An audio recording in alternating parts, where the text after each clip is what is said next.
Olá pessoal, eu sou o Rodrigo Terra, estou aqui representando a Fast Company Brasil e a Fundação Dom Cabral na série de webcasts, podcasts, como a gente quiser chamar, o SG na Sala do Conselho. Estou aqui hoje num papo que eu ouvi pelos corredores, o Beto falando, e fiquei ouvindo ali do lado, stalkeando ali o que você estava falando com a Ana ontem. Falei, cara, eu preciso falar com ele. Então, Beto, muito prazer, muito obrigado. E quem é o Beto?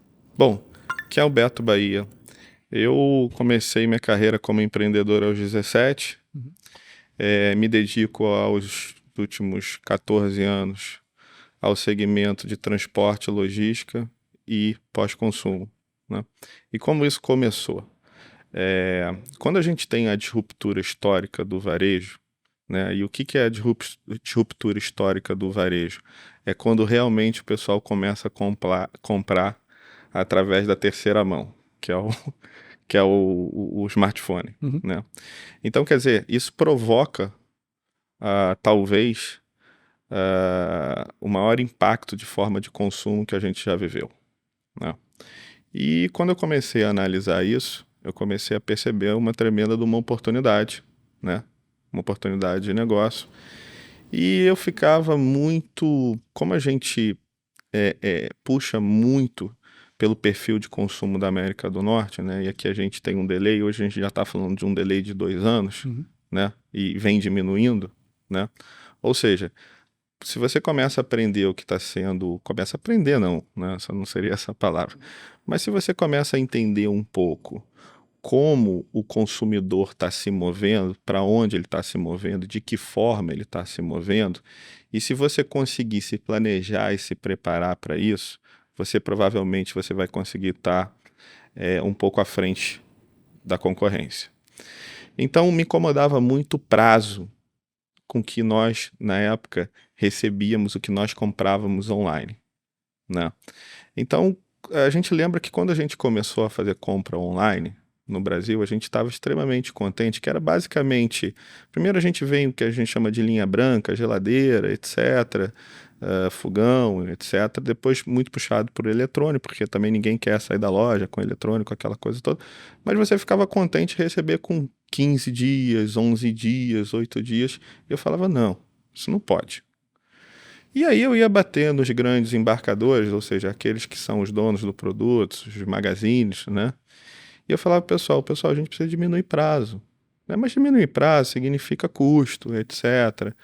E eu batia na porta dos embarcadores, das grandes empresas, e falava, não, a gente não acha que isso vai aumentar a venda. Mas eu perguntava assim, você acha que se você diminuir o prazo, você vai fidelizar o seu cliente? Então a resposta era 100% sim, então você vai aumentar a venda. A partir do momento que você fideliza o cliente, você aumenta a venda.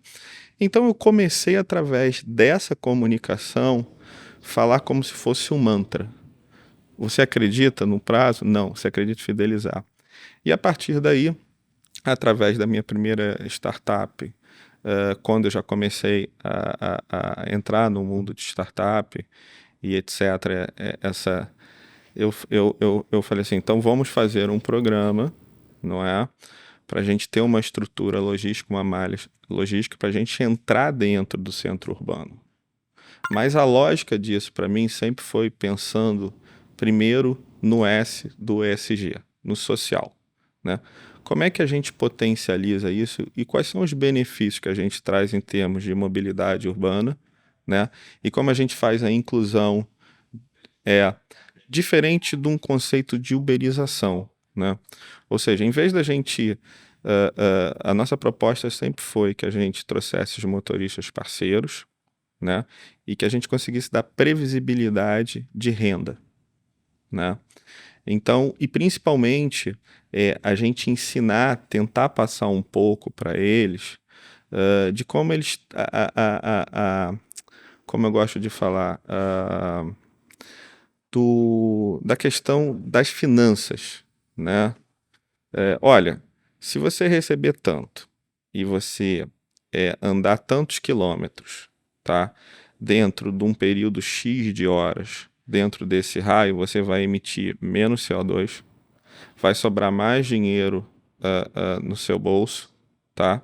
E principalmente, que para mim é muito importante, você vai ter uma qualidade de vida melhor, porque você vai ter mais tempo para cuidar da sua saúde, principalmente estar com a sua família e acompanhar as novas gerações, né? E a partir disso a gente começa a entrar nesse mundo. Então, quando a gente tem a Terceira Guerra Mundial, a Covid chega, né, que pegou todo mundo de surpresa, acelera todo o processo natural, o processo de e-commerce acelerou, isso é indiscutível, né? E aí me vem a grande preocupação. E aí a startup Vai Fácil, né, ela já estava um pouco adiantada, então eu acho também que esse curso ele traz muito isso, porque o papel também do conselho em aceitar, né, que o perfil de consumo ele acelerou demais, ele mudou e vai mudar. Então, assim, não é o que você tem que fazer, né? É o que você já tinha que ter feito, porque senão vai ficar muito caro lá na frente. Perfeito. Isso vai impactar o teu negócio. Não é mais negociável isso, né? E aí, eu acho que vem... aí eu vou entrar já um pouco na Reutiliza já, que é... Mas conta da Vai Fácil. Da Vai Fácil? O que é? Como... Tá bom. Então a Vai Fácil, ela é uma startup carbono neutro, é uma empresa certificada B. Ela faz a última milha, o last mile, ou seja, ela faz as entregas do e-commerce, né? Então a gente criou hoje o que todo mundo faz. A gente foi um dos pioneiros, nasceu no Rio de Janeiro. Por que nasceu no Rio de Janeiro? Não é porque eu sou carioca, porque o Rio de Janeiro ele entrega a maior dificuldade em termos de distribuição urbana do Brasil. Porque a gente tem um binômio geografia e segurança, que é muito difícil de operar, e a gente tem um terceiro aspecto, que às vezes as pessoas, as grandes organizações não levam tão a sério isso, que a gente é a produção do serviço. A gente ainda está muito atrasado na qualidade da prestação do serviço, né? Que é um perfil um perfil cultural, né? Então eu falei, olha, se a gente resolver... Como bom carioca, te entendo perfeitamente. A gente se entende em relação a isso, né? Então, a estratégia de negócio é, se eu resolver uma dor do meu cliente no Rio de Janeiro, porque antes dele aceitar ter uma startup como parceiro, ele já testou todas as transportadoras. Sim. Então, Correio? Toda. Tem lugar que o correio não entra, né? Exatamente, o correio não entra. Então, quando eu inicio essa jornada, eu falei, opa, mas tem um detalhe. Eu quero trazer cidadania para aquelas pessoas que moram na favela. Porque no Rio de Janeiro, quem mora, não gosta quem mora em favela, eu moro em favela, não é comunidade. Eles sentem até ofendidos, né? Claro. Então eu comecei a visitar muito a Rocinha. Eu comecei a visitar a Rocinha em 2014, né? Fazer visitas mensais para entender como é que esse pessoal ele estava vendo esse movimento. E tudo que o pessoal da favela quer é repetir o que o pessoal do asfalto faz. Então é trazer a cidadania. Ele tem poder aquisitivo de comprar uma roupa de uma determinada marca, mas ele não tem o CEP, e mesmo que ele tivesse, ninguém entra dentro. Então a gente começou a pegar o pessoal local, seja os motoboys, formar novos parceiros, é aquele eletricista que perdeu o emprego, e dar uma previsão de rentabilidade para ele, para que ele fizesse as entregas na comunidade, na favela, e no raio no entorno, né? Então foi assim que a gente vendeu, por assim dizer, a Vai Fácil na Feira Intermodal em 2018, em São Paulo. E todo mundo falou, mas você entrega em favela? Você tem hubs dentro dos centros urbanos? Eu falei, sim. Esse é o nosso modelo de negócio. Por isso é que eu vou conseguir diminuir o teu prazo, que é, em média, de 11 dias, eu estou entregando em 2 dias. Perfeito.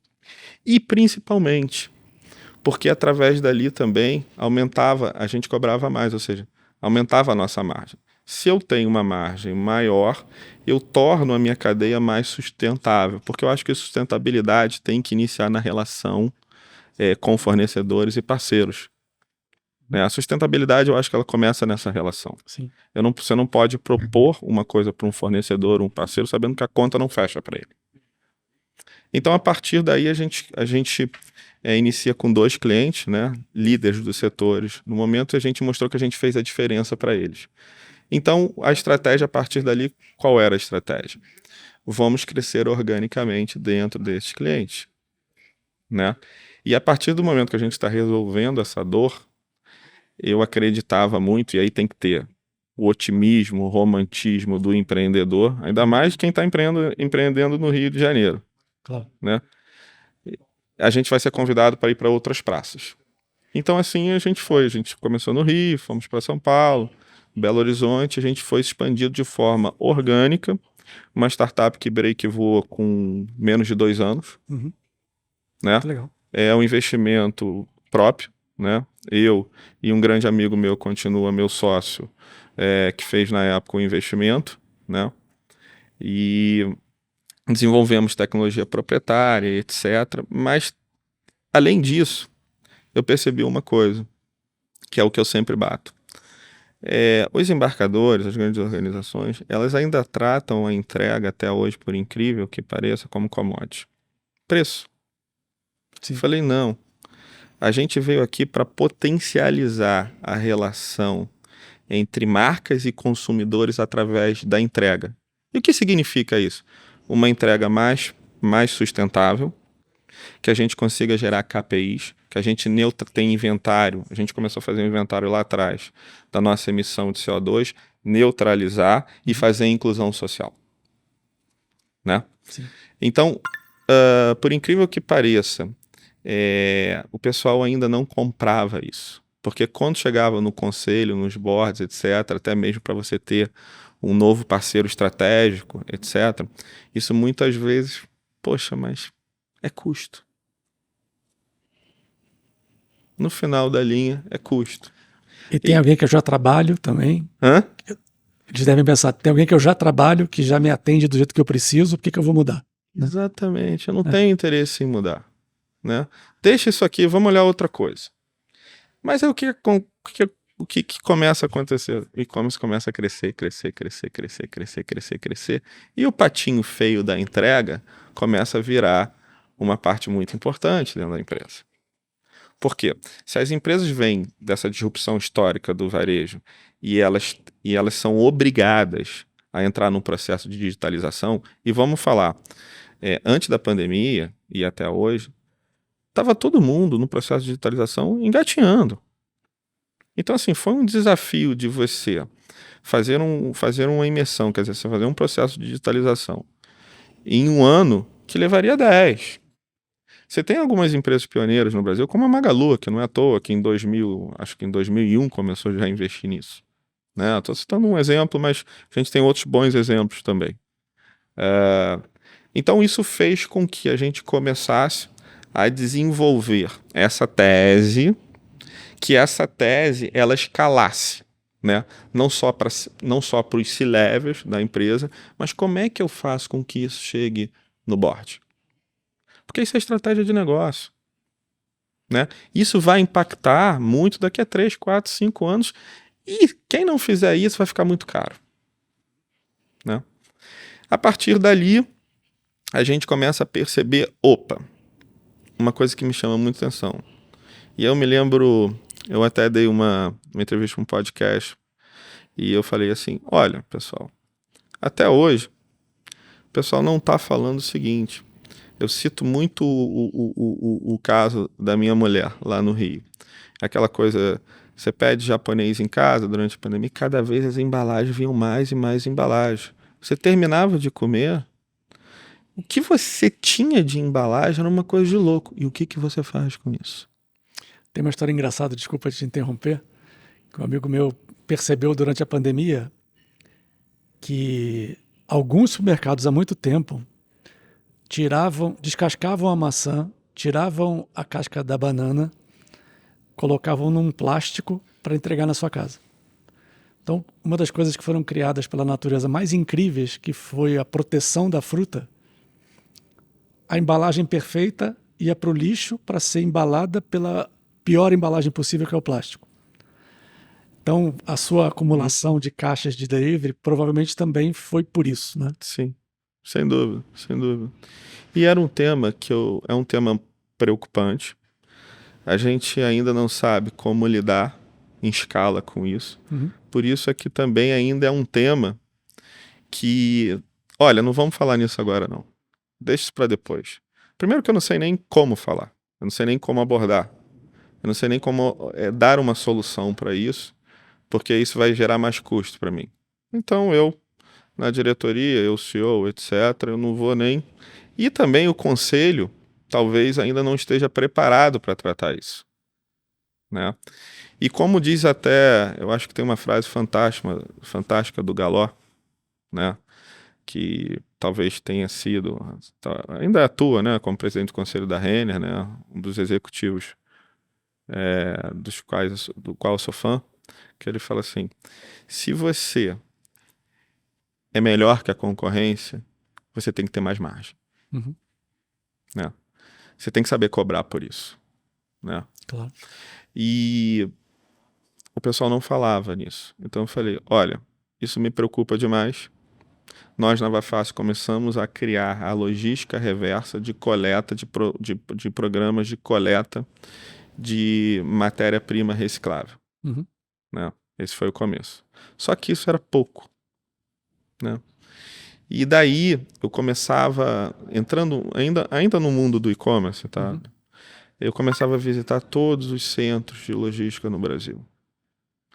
Todas as grandes empresas que lá estavam. Eu não consegui ver ninguém com um programa que tangibilizasse o que estava acontecendo com os descartes. Basicamente eu contrato uma empresa, um caminhão vai lá, coleta, e ele está me dizendo que ele vai dar a destinação correta. Mas eu não sei o que está acontecendo. Eu falava assim, mas vocês não acompanham isso, vocês não têm nenhuma métrica, vocês não estão medindo isso ainda. Eu acho que o pessoal lá da operação deve saber como é que faz. Delegou, né? A resposta é sempre essa. Sim. Eu acho que o pessoal... Eu tô falando de C-level, tá? Eu acho que o pessoal lá deve saber o que está acontecendo. Aí eu conversava com o pessoal, seja o gerente de operações, etc. Tem uma empresa que coleta aqui. Alguns falam assim, não, a gente tem isso como receita. A gente vende. Esses já se achavam ainda muito mais adiantados que os outros, né? E eu vi uma grande oportunidade nos galpões de logística, porque cresceram demais, né? Pré-pandemia já estava crescendo bastante, pandemia cresceu bastante, etc, etc, etc. Eu falei assim, olha, eu chegava para os condomínios logísticos e falava o seguinte: você acredita que se você oferecer esse trabalho, esse serviço também, você pode até cobrar mais pelo metro quadrado? Não, acho que não, mas eu acho legal ter para oferecer para quem quiser. Aquilo ali me incomodou ainda mais. E aí, nesse processo, eu falo o seguinte, bom, se a gente está falando de ESG, no meu pequeno entendimento, e eu não sou técnico, tá? Eu posso falar sobre a estratégia, né? Mas eu acho que tem que começar pela governança. E governança é cultura, é quem você é. Quais são os seus propósitos? Mas é fácil falar, meu propósito é X, Y, Z, eu faço isso, faço aquilo, mas como é que você tangibiliza isso? Como é que você mostra isso na prática? Então, a gente chega na Reutiliza já, quando a gente está falando de governança, né? E do ESG que começa pela governança, pela cultura da empresa, como é que a gente tangibiliza isso para a empresa e como é que a gente engaja culturalmente a comunicação interna primeiro, né? E a gente fala o seguinte, então vamos começar a dar rastreabilidade, né? Pra gente mostrar dentro da cadeia. E aí o pessoal falou, poxa, Beto, mas você é louco, você vai criar Reutiliza já e você vai usar blockchain para resíduo sólido? Eu falei, claro que eu vou. Isso é de extrema importância, né? E a Vai Fácil. Por que a Vai Fácil? Porque a Vai Fácil é uma operadora de logística reversa. Para você fechar esse ecossistema, dentro da lógica da economia circular, você tem o operador de logística reversa, você tem a rastreabilidade para você dar a transparência, né? E o caminho você gerar os KPIs socioambientais. Porque aí você começa a impactar o conselho. Porque você começa a gerar números. E esses números, eles são auditáveis. Esse gancho é muito importante. Esses números, eles são auditáveis. Então, o nosso projeto chegando, contando um pouco da história, tá? O Felipe chegando, objetivando, o Rodrigo, a gente gera os KPIs, esses KPIs são claros, porque eles foram medidos, a gente jogou blockchain, a gente tornou isso público, né? A gente gerou, por exemplo, com o que a gente capturou de plástico, de papelão, a gente gerou tantos pratos de comida, a gente economizou tanto de água, tanto de energia, e o que você tá, a gente incluiu, né? Tantos catadores e catadoras, né? Uhum. A gente promoveu, né? Tantas associações de cooperativas, e a gente tem um grande parceiro que é a ANCAT, Associação Nacional de Catadores e Catadoras de Resíduos. Agora a gente tem a Brasel também, que é a Associação de Comida de Bares e Restaurantes, né? Comida fora e bebida fora do lar. Então, na verdade, é impactar. Então, finalizando, eu gosto de usar uma coisa, um dashboard muito que tangibiliza muito isso. Todo mundo entra numa indústria ou qualquer galpão e você fala assim, estamos há tantos dias sem acidente. No meu dashboard é o seguinte, até ontem nós reaproveitamos tantas toneladas de resíduo que nós não sabíamos para onde ia. Isso reverteu em tanto para a sociedade, né? Isso gerou todos esses KPIs. Então a gente começa a tangibilizar internamente para engajar todo o time, todos os colaboradores. Isso, no final das contas, tem que ter ressonância no conselho. Uhum. Né? E como é que você convenceu os conselheiros? Você já contou um pouco ao longo do papo, mas você deve ter desafios diários de chegar em empresas e em conselhos para vender o seu propósito. Uhum. Como é essa abordagem, né? Que você já fez algumas vezes e tem tido sucesso nas várias vezes que você fez? Olha, essa pergunta é fundamental. É diário, é todo dia eu me convenço que eu tenho que tentar. Perfeito. Todo dia é um dia novo. Uhum. E ter a consciência de que eu ainda não consegui nada. E que talvez ter essa humildade, né, de que tem um processo também que está iniciando agora. Uhum. Né? Então todo dia a gente repetir a mesma coisa, é o mantra de todo dia eu repito as mesmas coisas. E o bom disso é que eu não me canso, eu todo dia repito a mesma coisa. Eu todo dia tento falar com as mesmas pessoas em relação a isso. Crença e propósito. Propósito. Que legal. Vamos caminhando para o final aqui, Beto. Primeiro, a gente se conheceu no corredor e eu acho que a gente está sentado aqui e ter fluído tão bem. O papo prova que fazer de repente faz diferença também. E você tem que estar atento às coisas para poder propagar as coisas. Uhum. Uma pergunta que a gente faz é assim, quem é você na fila do ESG? Quem sou eu na fila do ESG? Eu acho que me considero um curioso com uma resiliência enorme para aprender. Perfeito. Bom, muito obrigado.